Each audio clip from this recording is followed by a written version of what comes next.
Welcome, friends, to this podcast for curious and compassionate yogis, a place where together we get to explore how the ancient practice of yoga can positively impact our modern lives. I'm Wandering Alice, and I invite you to pull up a chair or maybe get comfy on your mat in relaxing Shavasana and join me for the journey.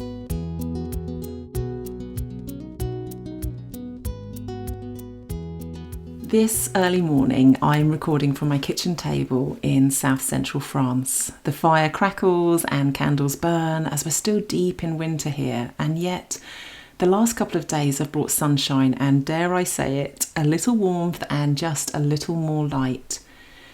It fills me with joy knowing that in another month or so, we'll be striding confidently towards spring.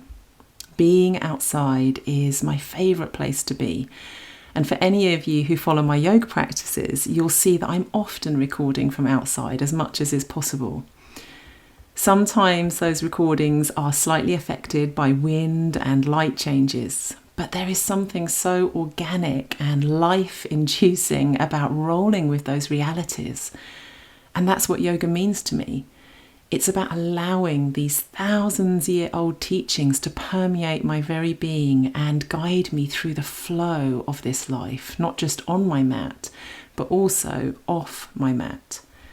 And for this first episode, this is the topic: my journey with yoga and also my journey to becoming a yoga teacher. Yoga is such a huge part of my life, weaving its way through everything that I do, that I thought it would be nice to open this space by sharing my whole yoga story to this point with you, because I want nothing more than to bring the comfort that this practice is in my own life to others. And also I feel passionately about opening up yoga from the very Western idea we have of it simply being asana, the physical practice, to also the fact that it is a life philosophy.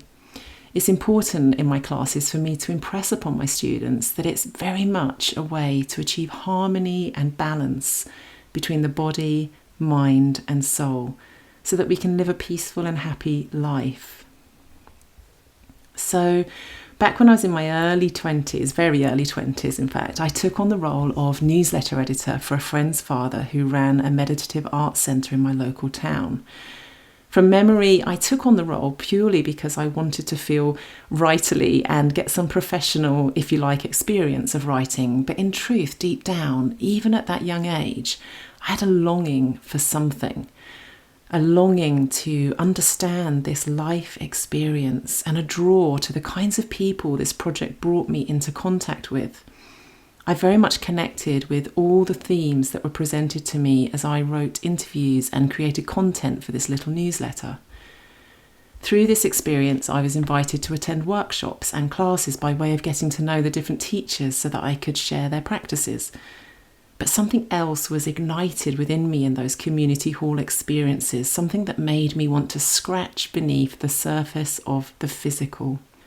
I had already read books about spirituality. Buddhism was very much on my radar, and in fact the gentleman that ran this meditative arts project was very much into Tibetan Buddhism. My bookshelf and my mind were peppered with wisdom from many different places, and I'd even picked up a copy of the ancient yogic text, the Bhagavad Gita, in a charity shop. Somehow I knew it was important to my journey, but also I honestly had no idea what it was all about, how it tied into my thoughts and practices at that time. But I took it everywhere with me and would occasionally just flick through the verses and find something that resonated. I think it would be fair to say that during this time in my very early 20s, my connection to yoga and what it meant on a broader scale was kind of haphazard and scattered. I knew there was an essence of something more than downward dog, something that I felt very deeply whenever I stepped on my mat to practice. But I didn't truly understand, and I didn't have any close friends who were practicing yoga and pondering in the way that I was. I think that when you grow up in a certain environment and you're surrounded by peers who don't seem to have the same curiosity about life beyond what is presented, it makes it scary to branch out.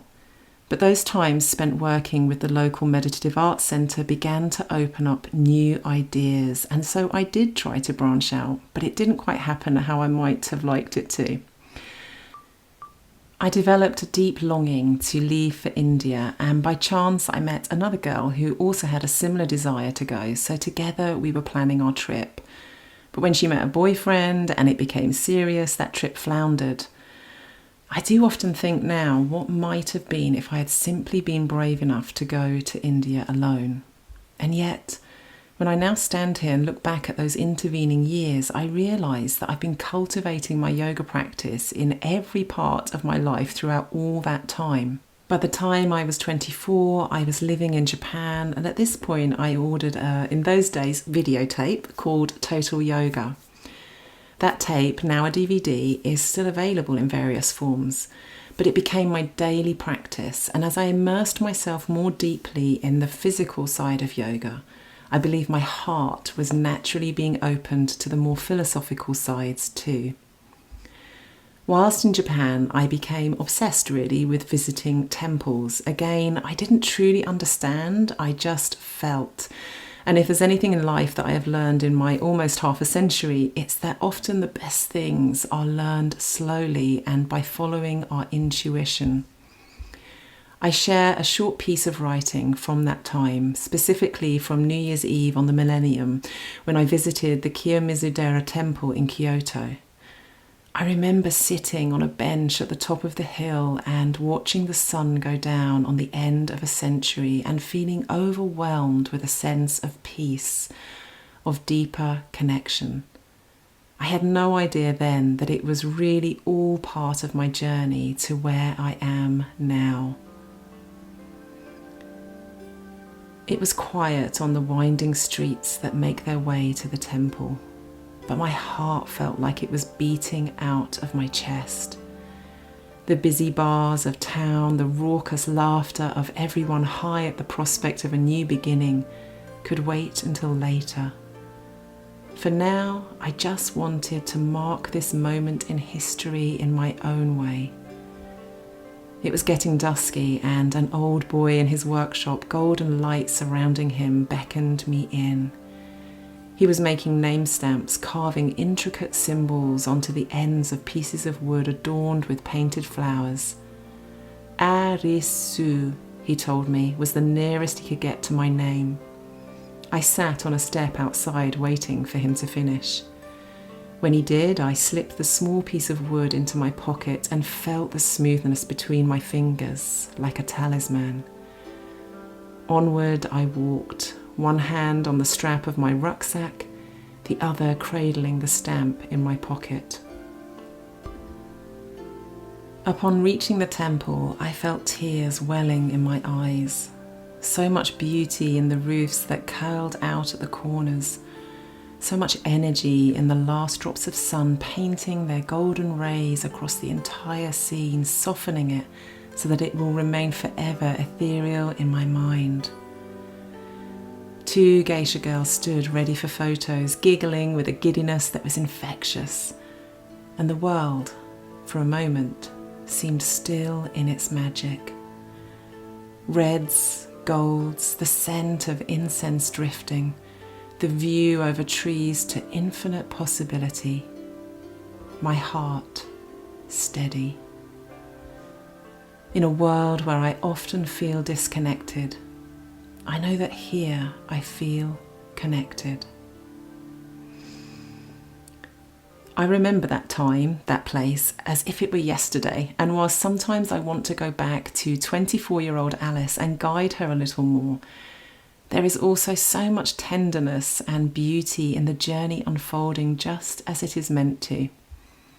More time passed, and as it did, I began to tune into the parts of me that had always been there even as a young child.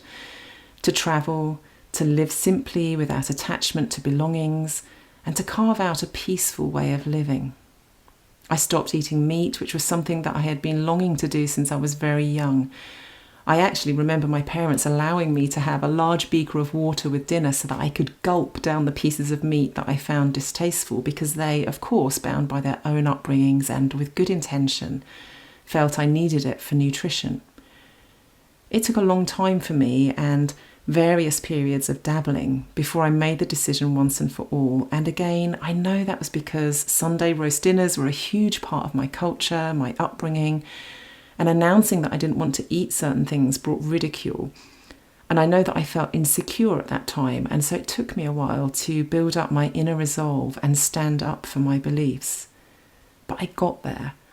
And all the while I was also reading books voraciously, and then someone lent me a swathe of Buddhism books, specifically Zen Buddhism, and I ended up joining a local meditation group. But again, there was something missing.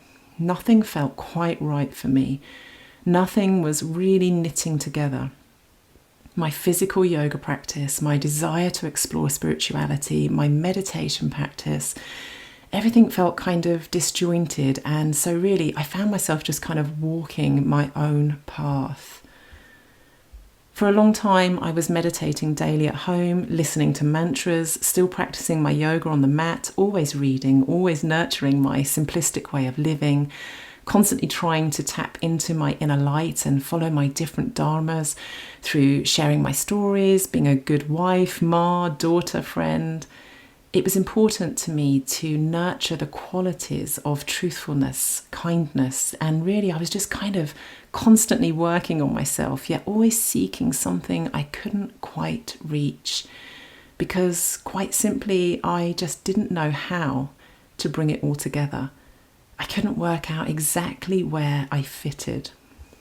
And so a big moment came for me when, following a tamasic period, a very dark time of loss and illness in 2021, I decided to put myself first, invest in myself, and embark on my yoga teacher training. And that's when, boom, light bulb moment, multiple light bulb moments actually, everything came together and I began to connect all the dots of my life. Simplicity, compassion for animals, meditation, inner reflection work, my desire to do seva, to help people for no gain other than to serve.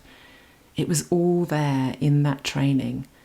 I had no idea, of course. I thought I was simply embarking on a 3-month course to learn more about physical yoga, deepen my personal practice on the mat, and who knows, maybe I'd feel confident enough at some point to teach a friend.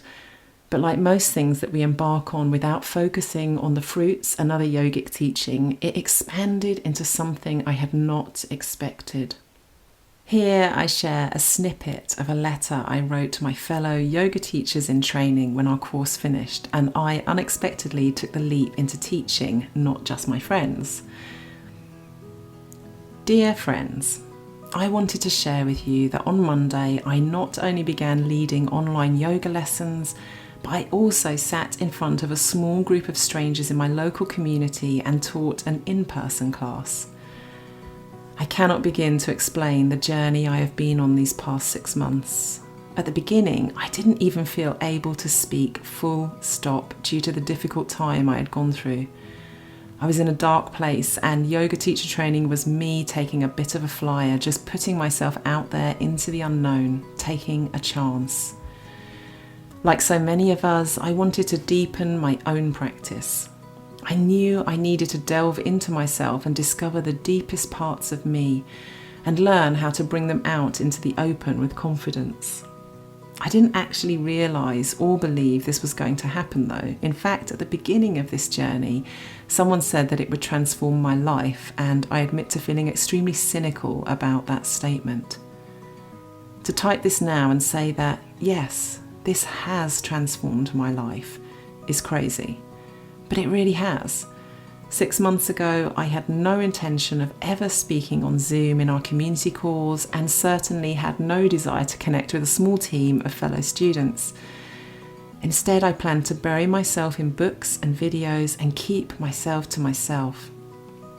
I certainly didn't truly believe I would ever be able to stand up in front of others and teach.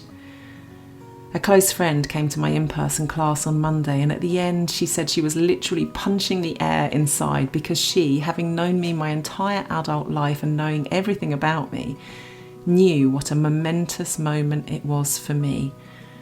Sure, my teaching wasn't perfect, overcome with nerves as I was, and who knows if anyone will return again. but I did it. I feel like I'm growing, not into a new person, but into the person that I have always been, but was ashamed, scared, nervous to share with so many people. I went on to thank my teachers, Jack Boken and Hannah von Huffenbredel, who were instrumental in linking all my life experiences together within the greater sphere of yoga, and also for helping me to step out of my comfort zone and spread my wings to be the fullest version of myself. And just to say that people did come back to my class, and there are still people who came to that very first, quite embarrassing, if I'm honest, class, and practice with me still every week. And here I am, recording a podcast, creating video content. Sometimes I have to really take a moment to stop and pinch myself. But that's the beauty of self-growth, and what would life be if we weren't always moving forwards on that journey? I feel that yoga has guided me and helped me in both good times and bad. My mat is always my peaceful, sacred place, and after throwing myself into teacher training, I felt this unquenchable desire to share these practices with others, because I felt that if I could help just one person, then it would be totally worth it. It was around 2 years ago that I decided to take a Yoga for Spiritual Care course, and this experience was really the beginning of a more coherent journey into studying yoga on a deeper level. It was a taster experience that offered a flavour of different texts and philosophies, and kind of cleared up and directed the ideas and thoughts that had been running around my mind since my early 20s. The content fed my hunger for knowledge and information, and yet it felt like just the first step in the climbing of a huge mountain. When it finished, I went to the library and took out a pile of books on sacred texts, and I couldn't stop smiling as I walked out, holding them close to me. I felt a hunger for more and more and more, because suddenly all the years of reading various spiritual books finally began to make sense. The course led to me studying the Bhagavad Gita, that book I had picked up from a charity shop all those years ago, which then led me to explore Bhakti Yoga, and this is where I now feel called to centre my practice. I had no idea that everything I was seeking stemmed from my beloved physical yoga practice. No idea at all that all the seemingly disjointed parts of me, my hunger for knowledge, my spiritual quest, my simple way of living, could all fall beneath the umbrella of yoga. It's as if my whole way of living now made sense. For me now, my yoga journey continues to take me to even deeper levels as I go further into the study of sacred texts and embrace the journey of learning Sanskrit, the sacred language of ancient India. I'm blessed to have discovered another wonderful teacher in Dr. Edwin Bryant, who has written several books that are treasured members of my travelling bookshelf. And his style of teaching via kind of mind-expanding lectures really resonates with me. So to now have become unexpectedly involved with organising a Sanskrit Sangha, a community space for students all over the world to support his Sanskrit grammar course, feels like another example of true yoga in practice. I'm following my dharma, listening to the call of my truest self without attachment to the fruits. And I feel I have now truly turned onto the path I have been walking towards my whole life. And so this is where my yoga practice has now brought me, and this is precisely what I feel passionate about opening up for others too. Your path and your journey will not be the same as mine, of course, but my hope when I teach is that I can help my students also come to a place of peace, encourage them to stretch themselves both on and off the mat, and perhaps feel called to more deeply explore the roots of this ancient philosophy of life and see how it can help them more deeply explore their own experience of this life. Ultimately, I feel the sense that within us all is a spirit that is pure, loving, beautiful and free, and I hope to nurture in my students the idea that when they step onto their mats, they are not only working their physical body and feeding their mind with nourishing words and ideas, but they're also tapping into this spirit, because this is how we can begin to more clearly see our unique path in life, to connect with our truest self. And that's the meaning of the word yoga: to unite, to join, to connect. To think that all this began 26 years ago when I decided to take on the role of editor for a local newsletter. It reminds me that the journey of life is slow, and that's okay. We don't always need to see results quickly. Sometimes it might take many years before we begin to bring all the parts together. I certainly never thought I would be embarking on a new adventure as a yoga teacher at 46 years old. But perhaps the most important thing is that whatever we're doing, however we're practicing, both on and off the mat, we are tuning into our truest self and leading from that place. The material world changes us, knocks us, of course, and my way of coming back to the essence of who I was before are the daily practices on my mat, my safe and loving space, because I know that there is where I feel the positive life energy, and that it's a place I can be truly, authentically myself. As we say in yoga, we are not the body or the mind, beaten down at times by anxieties, sadnesses, troubles, but instead we are all Atman, a soul, and yoga is a way to, yes, care for our physical body, but perhaps more so, it is a way to nourish that soul. I'm going to close this episode with the sacred sound of Om, accompanied by my harmonium. I invite you to absorb this sound into your heart space for a few minutes. Close your eyes if you're in a position to do so, and be transported to your own place of peace. Thank you for being here. Your presence on this journey is always appreciated.